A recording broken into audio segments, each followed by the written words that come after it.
Antes de comenzar y dar inicio a la sesión del día de hoy, quisiera dar la bienvenida al profesor Guy de Teramont, que nos acompaña. Él llegó ayer en la noche.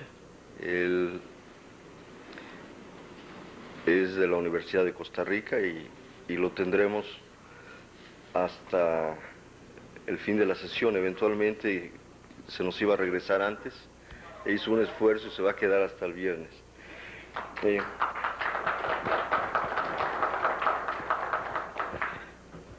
Y yo quisiera, antes de dar la palabra al doctor Rojas, hacer un breve comentario, no en relación a la sesión de ayer, sino ayer cuando estábamos en el lobby del hotel. Con Guy de Teramont tuvimos una reunión muy importante en la década de los 80, que dio inicio a las redes académicas, a las redes electrónicas en América Latina, que fue una reunión que se organizó en Costa Rica precisamente, en el que participaron agencias como la OEA, el PNUD, la Academia de Ciencias, etc. Y en ese tiempo Guy decía que nos veían como un conjunto, un grupito de loquitos, y por eso nos dejaban en paz. Y creo que esa reunión fue importante porque marcó realmente el inicio en forma positiva de las redes electrónicas. Y esta reunión me recuerda un poco la reunión de Costa Rica, solamente que los loquitos hemos crecido un poco más. Así que damos inicio a la sesión de hoy con la panorámica general de las revistas biomédicas de Cuba, presente y futuro, y que será presentado por el doctor Francisco Rojas Ochoa y la ingeniera Juana María Pérez Mariño. El doctor Francisco Rojas Ochoa, el cubano, es médico formado en la Universidad de La Habana en 1959, tiene su maestría en salud pública, realizada en la Escuela de Salud Pública de México en 64, y su doctorado en salud pública en la Universidad de La Habana en 86. Ha sido médico rural, director provincial de salud pública, jefe de estadísticas del Ministerio de Salud, director del Instituto de Investigación, consultor del OPS en Nicaragua, y actualmente se desempeña como profesor en el Instituto Superior de Ciencias Médicas en La Habana, y asesora al Centro Nacional de Informática en Ciencias Médicas. Su principal área de trabajo ha sido en la medicina social. Y le cedo la palabra al doctor Rojas. Gracias. No van a escuchar ustedes nada que no se ha sabido, en particular para los nacionales. Tal vez algunos de los visitantes se enteren de algo nuevo. Pero insisto en seguir diciendo estas cosas que vengo diciendo hace algún tiempo, porque percibo que a pesar de conocerse y a pesar de repetirse, no se ha reflexionado lo suficiente sobre ello y no se han tomado las conductas adecuadas frente al problema tal como yo lo veo y se los presento. O sea, tenemos el diagnóstico de la enfermedad, pero no veo que se esté aplicando el tratamiento. Preferiré leer las cosas que escribí para ustedes y tal vez introducir algún comentario, añadir algún comentario como este que acabo de hacer, que no está escrito precisamente. El mundo de las publicaciones científicas, en especial el de las revistas, ha crecido aceleradamente y sostienen aún un rápido crecimiento en lo que al número de revistas y artículos se refiere. Esto ocurre de modo destacado en el campo de las publicaciones biomédicas, de medicina clínica y de salud pública o medicina social. Cuba no escapa a esta tendencia del crecimiento. Nuestras revistas comienzan a publicarse el siglo pasado. A fines de este siglo, o sea del XIX y principios del siglo XX, algunas alcanzaron a mi juicio una alta calidad, a la altura de lo que se producía en el mundo en ese momento. Ejemplos son Crónica Médico-Quirúrgica de La Habana y el Boletín Oficial de la Secretaría de Sanidad y Beneficencia. Sin embargo, en los primeros 60 años de este siglo, salvo ciertas excepciones, la producción científica de alta calidad tiene un sensible retroceso. Con la toma del poder por la revolución, se produjeron profundos cambios en la estructura de la sociedad cubana y de sus instituciones. Desaparecieron casi todas las revistas de la etapa previa y aparecieron en nuevos marcos las revistas con que hoy contamos. El universo de revistas cubanas del área médica alcanza hoy el número de 28 títulos, editados por el Centro Nacional de Información de Ciencias Médicas, a lo que se añaden otros que incluyen temas médicos, aunque no de modo exclusivo. Este número de revistas es, en mi opinión, exagerado, y la calidad deficiente que se observa en la mayoría de ellas está ligada a esta dispersión de los artículos bien calificados que se producen entre tantos títulos. Como consecuencia de la crisis económica intensa que está afectando al país en los años 90, han desaparecido más de 10 revistas que se editaban en provincias. O sea, alrededor de 1990, el número de títulos llegó a rebasar los 40. La causa de la reducción del número de títulos fue la crisis económica y no el desarrollo de una política de limitación de los mismos. Por ello hoy, cuando la situación del país comienza a recuperarse, ya se promueven nuevas publicaciones, sin reducción de las actuales. En mi opinión, es insostenible el número actual de revistas si se propone que cada una tenga un nivel científico alto.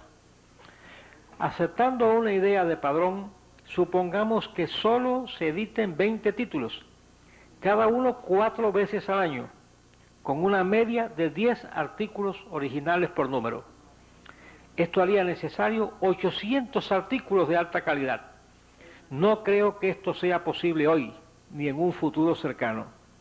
Además, ¿qué podríamos aportar a las revistas de corriente principal de alta visibilidad en el campo internacional? Considero que aún la cantidad y calidad de los artículos originales de investigación son insuficientes y son estos los que deben cubrir al menos el 70% del espacio de cada número de una revista. Aproximémonos más a las revistas que hoy se editan en Cuba en el área médica. De los 28 títulos, 19 son de perfil clínico, 4 de salud pública, 1 de biomedicina y 4 de otros contenidos. La más antigua de estas publicaciones es la Revista Cubana de Pediatría, que apareció por primera vez en 1928. Celebrará el próximo año su 70 aniversario. He visto mejorada su calidad en años recientes. La Revista Cubana de Medicina Tropical, con varios años a nivel alto en su calidad, apareció en 1945, hace ya 52 años. La otra publicación anterior a 1959 son los cuadernos de historia de la salud pública que circulan desde hace 45 años. La veteranía de estas publicaciones, su aparición sistemática, solo interrumpida por factores ajenos a las revistas mismas, y su calidad, me lleva a defender su permanencia y a proponer su fortalecimiento en todos los aspectos, en especial incrementar su frecuencia y mejorar su edición e impresión. En años recientes, sin embargo, se redujo tanto su frecuencia como su número de páginas. Las 25 revistas restantes se publican desde 1959.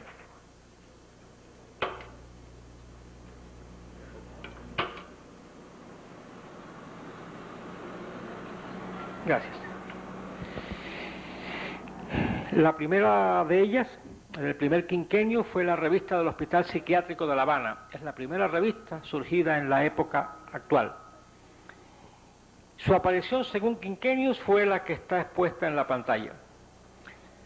Hay coincidencia en que el quinquenio en que aparecen más títulos nuevos corresponde a aquel en que el país disfrutó de mejor situación económica. Sin embargo, este incremento numérico no vino aparejado con una calidad alta en cada revista. Siempre aparece la dispersión de los escasos buenos artículos entre los numerosos títulos, como una determinante limitadora de la calidad global. En ese quinquenio en que se da un salto tan notable de 12 revistas en un quinquenio, es casi más de lo que venía acumulado, prácticamente se duplicó el número de revistas. Ciertamente no aumentó la capacidad de los investigadores cubanos para hacer investigaciones que originaran artículos originales propiamente dichos, ni tampoco aumentó su habilidad para la mejor redacción, ni tampoco mejoraron los cubanos que hacían la gerencia de las revistas en cuanto a una mejor estructura y calidad de la revista. Simplemente había más papel, más tinta y más energía eléctrica para mover las máquinas de las imprentas. Y esos no son factores que determinen que las revistas sean buenas. Podrán ser más revistas, pero no mejores. Ese quinquenio fue crítico para esto que estoy mencionando. Otro factor que ha conspirado contra la excelencia de los artículos en estas revistas cubanas es la intención de colocar la producción de artículos en las revistas de corriente principal, o sea, la exportación de los artículos, para los cuales nuestros autores escogen lo mejor que producen. La pérdida de esos mejores artículos por las revistas cubanas se refleja en los datos que publican Pellegrini, Goldbaum y Silvi en un artículo reciente que estudia la producción de 6 países de América Latina.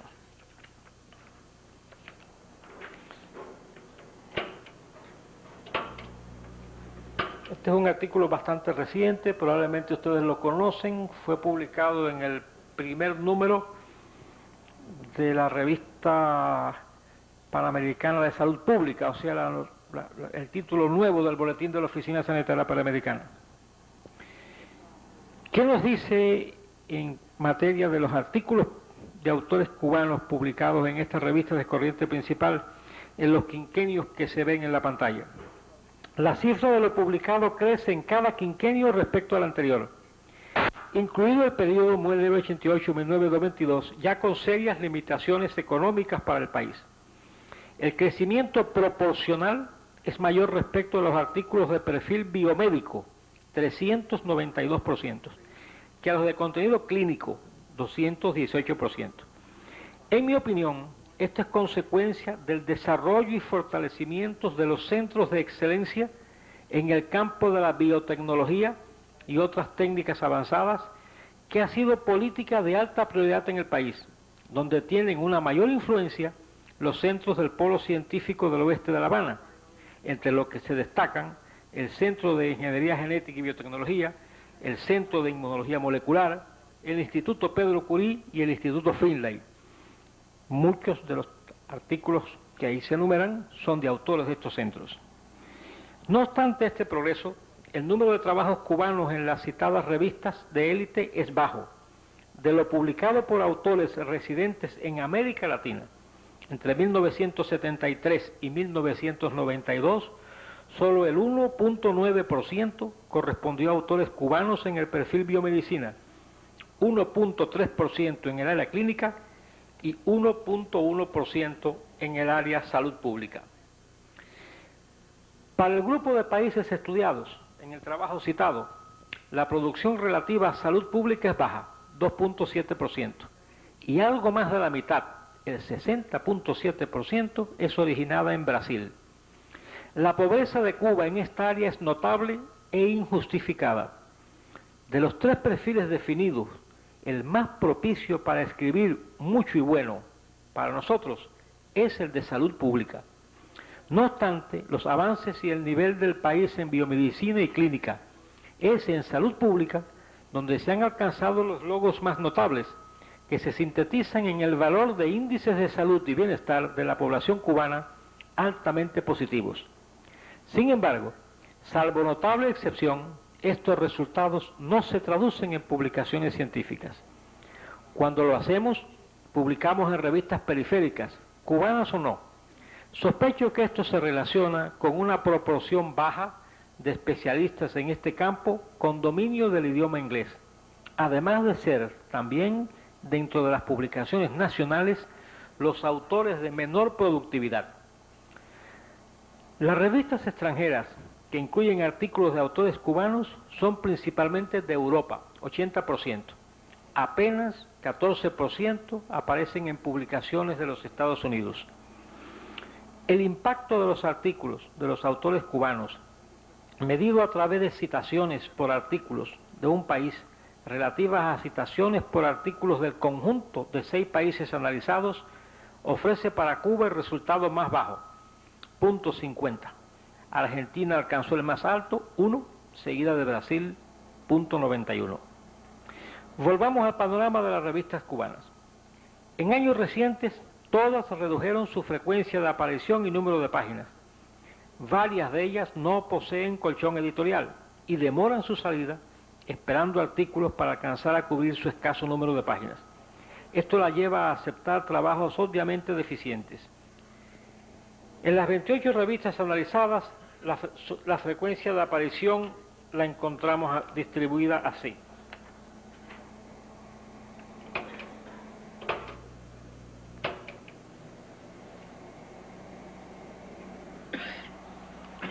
O sea, un ejemplar al año una revista, 2 ejemplares al año 14 revistas, 3, 7, 4 que sería el punto deseable a partir de la frecuencia 5 y una sola 6 números al año. De modo que el 80%, 22 revistas, aparecen menos de 4 veces al año. Estas revistas no cumplen satisfactoriamente con la periodicidad mínima deseable, a mi juicio, que es la trimestral. A esto debemos añadir como factor negativo la irregularidad, sistemáticamente con retraso, en la circulación de cada nuevo número. Solo 2 revistas planifican sus ediciones con 100 o más páginas. La moda es de 72 páginas y 3 solo alcanzan 48 páginas. La circulación oscila entre 250 ejemplares por número. Ese es el caso de una revista dedicada a especialistas en información científico-técnica, y 6.000 ejemplares para la revista destinada a los profesionales de la atención primaria y otra de perfil de estudiantes de ciencias de la salud, en particular estudiantes de medicina. Del total, la tirada de 21 títulos oscila entre 1.000 y 2.000 ejemplares. En la práctica no existen suscriptores de la revista. Su distribución resulta gratuita.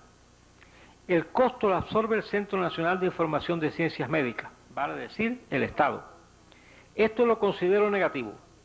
En tanto las revistas no alcancen crédito para ganar suscriptores que paguen por ellas y libren al Estado de estos desembolsos, no se justifica la existencia de esas publicaciones. Por supuesto que los únicos ingresos de una revista no serán las suscripciones, pero este principio debe sostenerse al menos a partir de cierto número de años de vida de la publicación.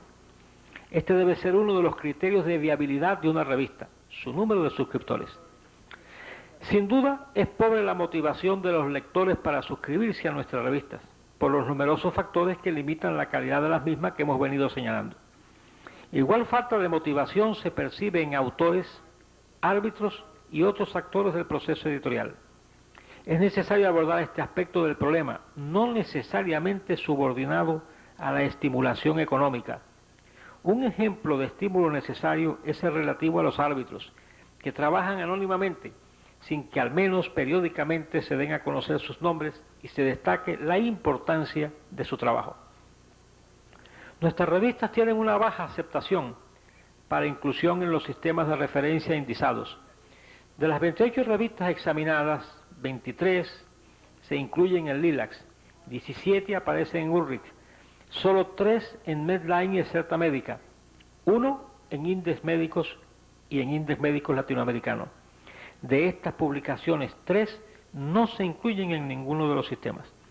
Ninguna de las revistas mencionadas se incluye en la base de datos del Institute for Scientific Information, ni aparece en Current Contents. Consultoría Biomundi, es una entidad cubana, ha publicado recientemente un interesante trabajo en que se analiza la presencia de publicaciones cubanas del sector biociencias en bases de datos internacionales. Las bases de datos que ellos revisaron fueron Medline, Excerta Médica, Life Science Collection, Analytical Abstract, Food Science, Food Science and Technology Abstract, CAP Abstract y AGRIS. De ahí tomamos estos datos. El área de la biomedicina es la que ha dado origen a más artículos en la base de datos examinadas, un tercio de ellos, el 33.4%. El número de artículos de biomedicina disminuyó un 27% en el periodo 90-95, cuando la fuente era una revista cubana. El número de artículos indizados en Medline creció 9% el último año respecto a la media del periodo. Las 10 revistas cubanas de biomedicina más conocidas en el extranjero por el número de artículos indizados son en orden decreciente las siguientes.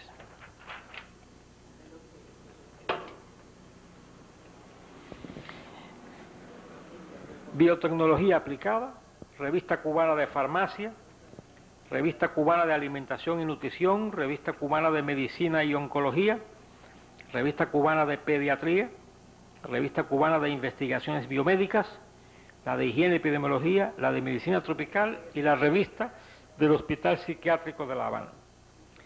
De estas 10 revistas, la primera no pertenece al grupo editado por el Centro Nacional de Información de Ciencias Médicas y no se ha incluido en el análisis antes presentado. El sector biomédico cubano es más conocido por las revistas extranjeras que por las cubanas. Las 10 revistas extranjeras donde más se ha dado a conocer los autores cubanos son las siguientes.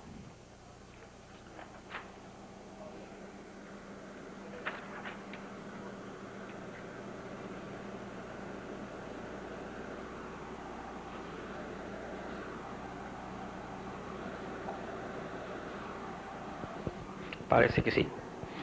Biotecnología, Alimentaria de España, Acta Biotecnológica de Alemania, Memorias do Instituto Osvaldo Cruz de Brasil, Nahrung Food de Austria, Archivos Españoles de Urología, España, Angiología de España, Biotechnology Letters del Reino Unido, Educación Médica y Salud de la OPS, una revista que ya desapareció, Kidney International de Estados Unidos y Archive of Medical Research de México. Al comparar con el grupo de países latinoamericanos seleccionados en el estudio que estoy citando, Cuba es el que menos ha aportado en valor absoluto al flujo internacional de publicaciones, con 1.8% del total producido por dichos países en el periodo 1993-95. Sin embargo, en 1995 Cuba publicó 41% más artículos que en 1993. Segundo lugar de crecimiento, seguido de Colombia, que creció en ese periodo 64%. Para interpretar la información presentada, es crucial situar estos hechos en el contexto económico, político y social de Cuba en los últimos 35 años, y particularmente en el último quinquenio, durante el llamado periodo especial. En este contexto es que debemos reflexionar sobre la situación expuesta y las alternativas de solución en que el país ha debido enfrentarse y rebasar el desplome de sus aliados estratégicos en materia económica, los países de economía centralizada del este de Europa, en especial la Unión Soviética, el recrudecimiento del bloqueo impuesto por el gobierno de los Estados Unidos, con formas de presión y agresión más violentas que en los primeros 30 años, como lo indican las leyes Torricelli y Helberton, y la ocurrencia de catástrofes naturales. No es precisamente con un reclamo de cuantiosos recursos y el aumento del número de títulos, su frecuencia de aparición y tirada de cada edición que debemos abordar el problema que he estado exponiendo. A lo expresado podemos añadir otros elementos.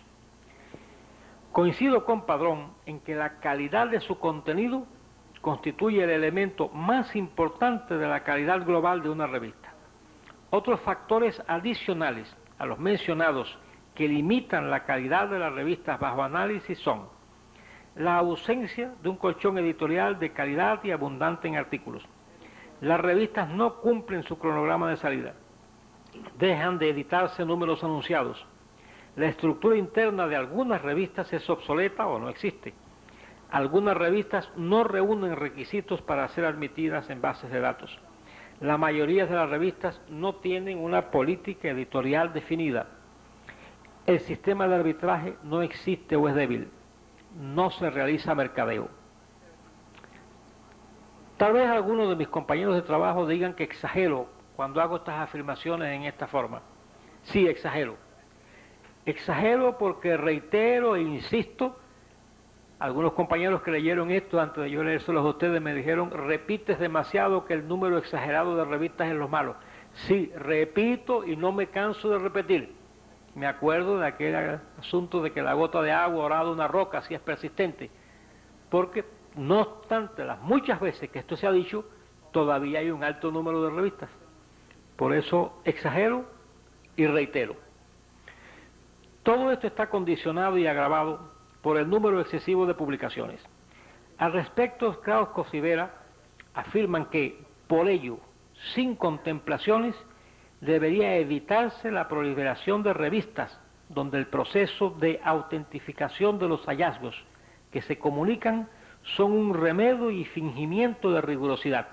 Y añaden: la existencia mayoritaria de revistas de dudosa calidad contamina irremediablemente la credibilidad de la comunidad que dicen representar o donde se insertan, y afecta a aquellas que son claros reflejos de un proceso editorial exigente, intenso, riguroso, respaldado por árbitros de probada vigencia en los temas sobre los que se pronuncian.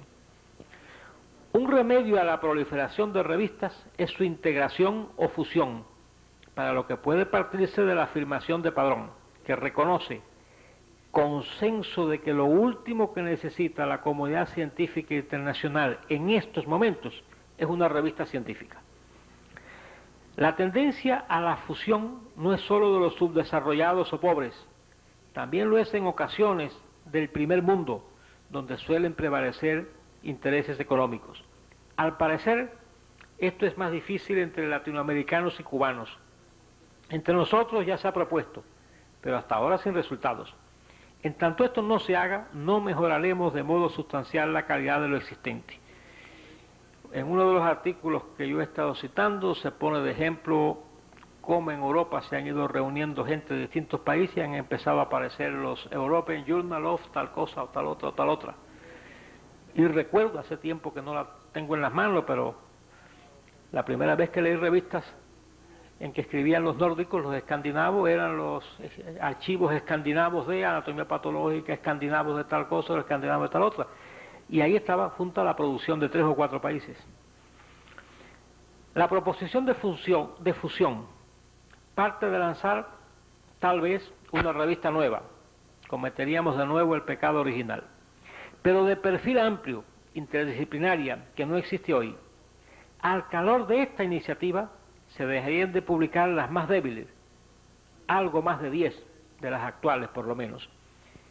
En la nueva publicación serían elementos esenciales la política editorial definida, el riguroso arbitraje, un amplio colchón editorial, un cuerpo de editores profesionales, el cumplimiento del cronograma editorial, el mejor diseño e impresión, la periodicidad mínima trimestral, preferiblemente bimensual, hasta escalar una frecuencia mensual. El autofinanciamiento por suscripciones, anuncios, donaciones, etc. La autonomía en las decisiones técnicas y científicas que le competen. La proporción elevada, 70% como mínimo, del contenido dedicado a artículos originales de investigación. Los resúmenes estructurados en español y en inglés.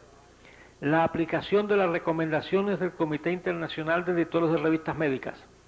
Un proceso ágil y eficiente de respuesta a los autores que envían sus artículos.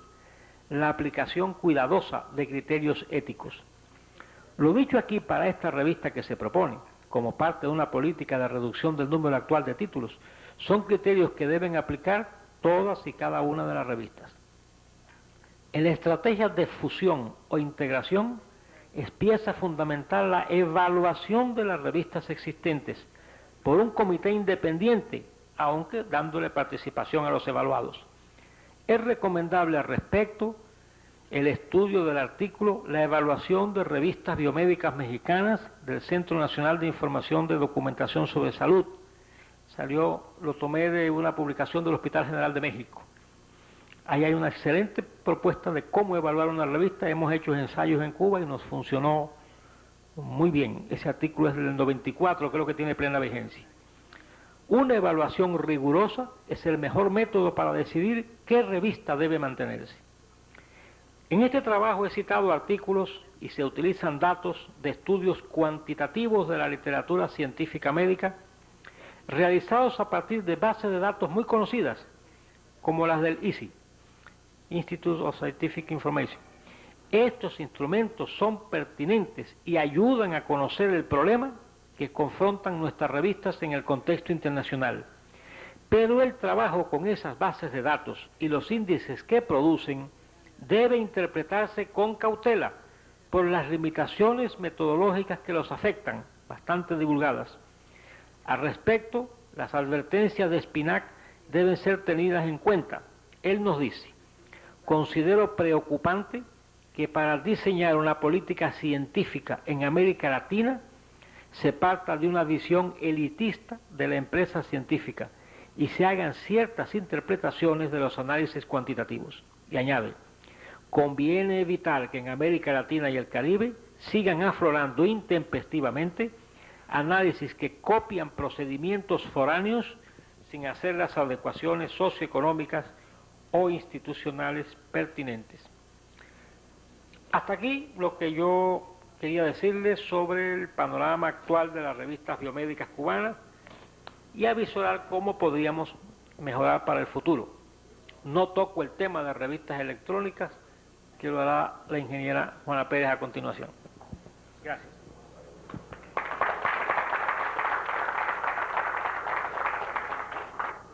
Muchas gracias, doctor Rojas, por esta interesante presentación. Gracias. Y damos la palabra a la ingeniera Juana María Pérez. Ella es ingeniera en computación y fungió como directora de la editorial Félix Varela del Ministerio de Educación Superior durante 3 años y actualmente se encuentra a cargo de las publicaciones electrónicas del Centro Nacional de Información de Ciencias Médicas.